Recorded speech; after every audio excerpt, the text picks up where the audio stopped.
We see you. Her finger hovered over the touchpad of her laptop. The pointer on the screen hovered over the submit button. Her future hovered over her, filling the library. She had dedicated every second of the past 4 years to this thesis, and with just the slightest movement of her finger, it would all be over. She wondered if she had put in enough time, if the sources were scholarly enough, if the data was conclusive enough, if the research was thorough enough, if she had worded everything just right, if she had overlooked some egregious misspelling or grammatical error, if she had cited everything exactly as a professor expected, if she had effectively rebutted every counter-argument presented. The voices in her mind screamed, and her heart pounded, and the last 4 years flashed before her eyes, and the infinite paths of her future stretched and then shrunk. She saw herself 30 years down the line, a sad, pathetic disappointment, mumbling on the streets about a thesis that... She pressed submit.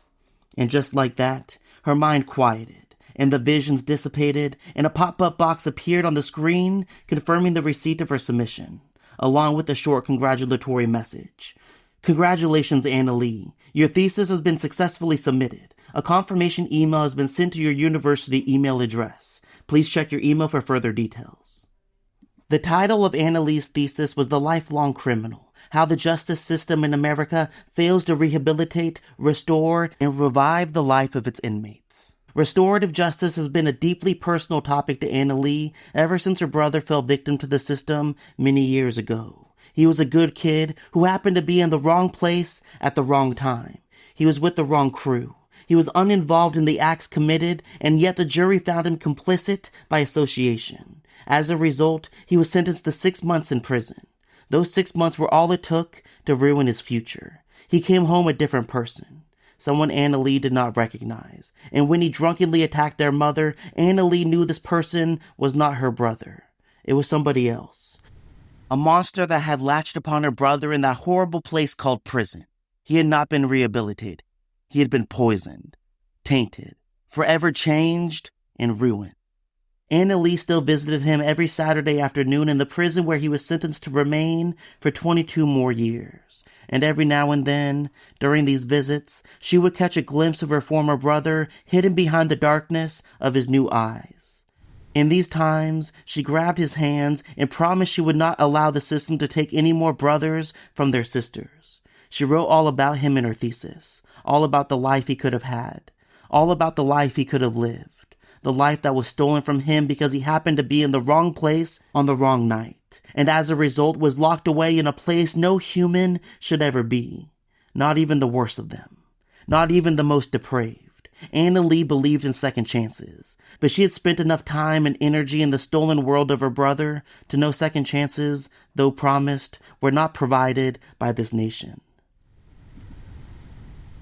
As she exited the library, she attempted to wipe away the thoughts of prison, her brother, and the other bits and pieces of her thesis. She wanted to give her mind a break. After all, tonight was a night of celebration. After 10 long years, 4 years of undergrad, and 2 years in her master's program, and 4 more years in her doctorate program, her thesis was finally finished. Her schooling was complete. And downtown, in a bar she planned to get extremely wasted in, a group of her closest friends were awaiting her arrival.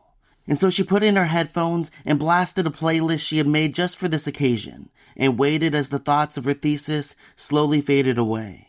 And as she danced through campus, she texted her friends, "I'm on my way. Get the tequila going."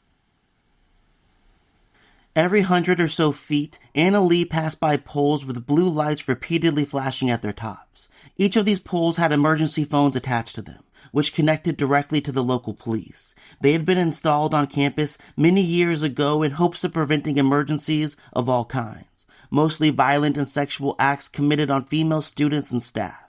Though Anna Lee had always thought the blue lights served less as a preventative and more as a reminder of the reality women like herself had long been forced to accept. A reality that seemed to say, we can't protect you.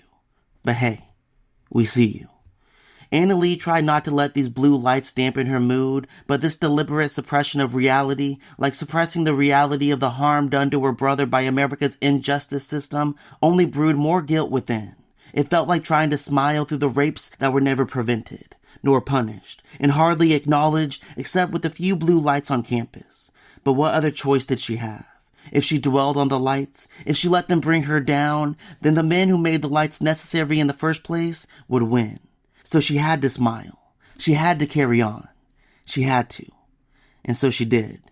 She danced through campus and continued to dance as she made her way through the downtown streets, en route to the bar and her friends and many, many tequila shots. She lip-synced along with the words blasting in her ears. She skipped over the cracks in the path she followed. She twirled. She hopped. She skipped. She hit the floor.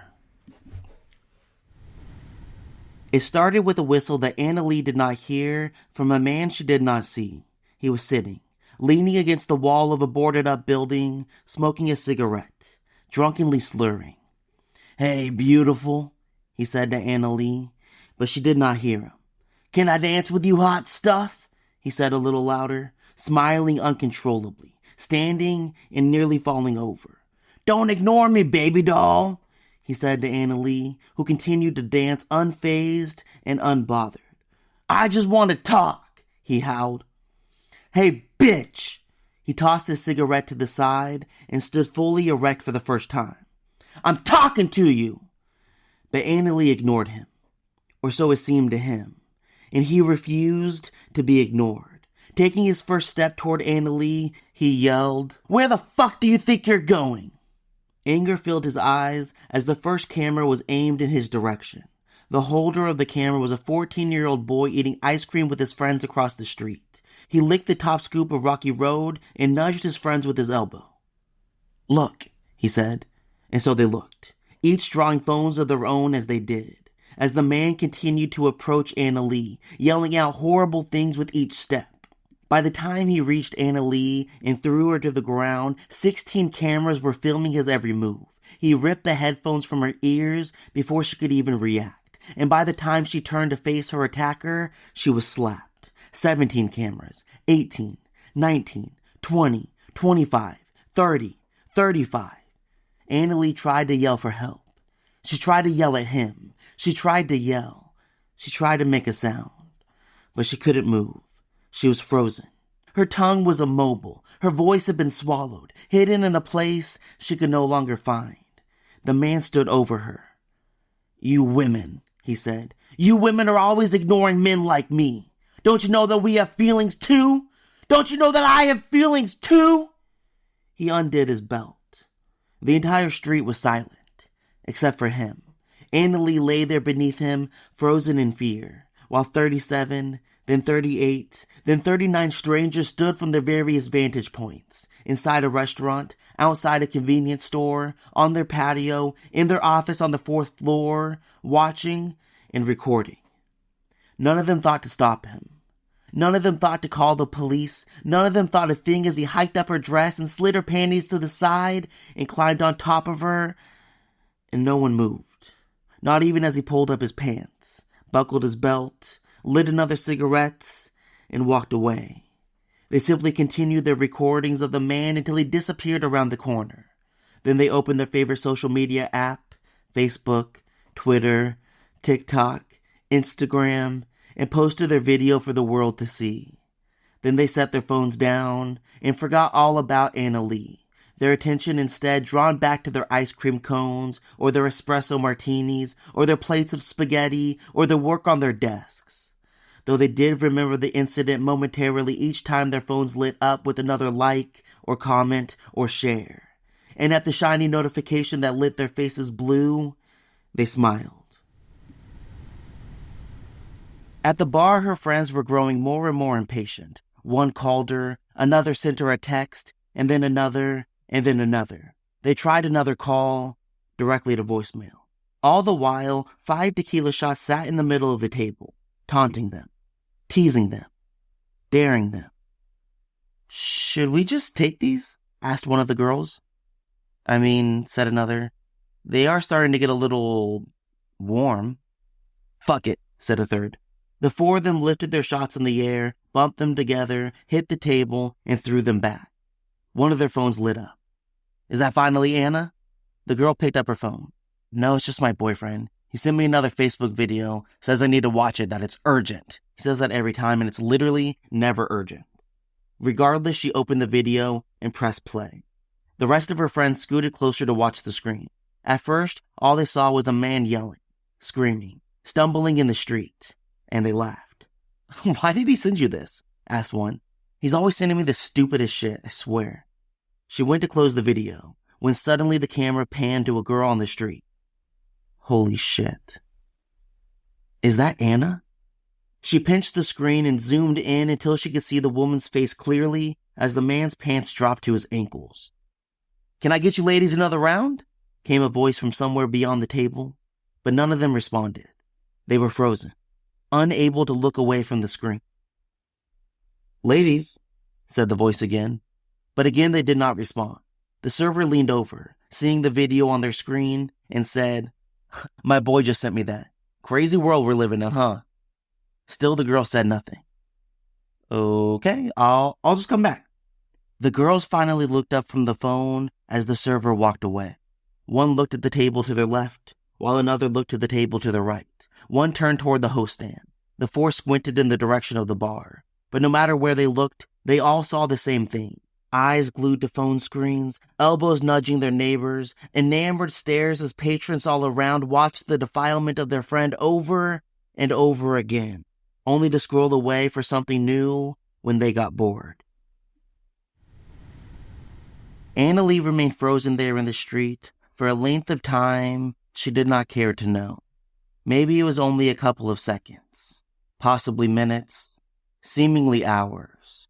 She could still feel the man on top of her, though he was now long gone, disappeared into the distance, swallowed up by the smoke of another cigarette and the fog of another cold night.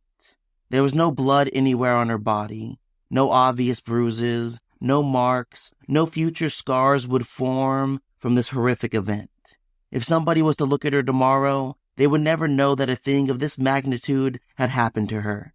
Sure, for the next week or so, her name and face would become synonymous with the act forced upon her, but even the act would fade from the web as other incidents of her life pushed the videos further and further away.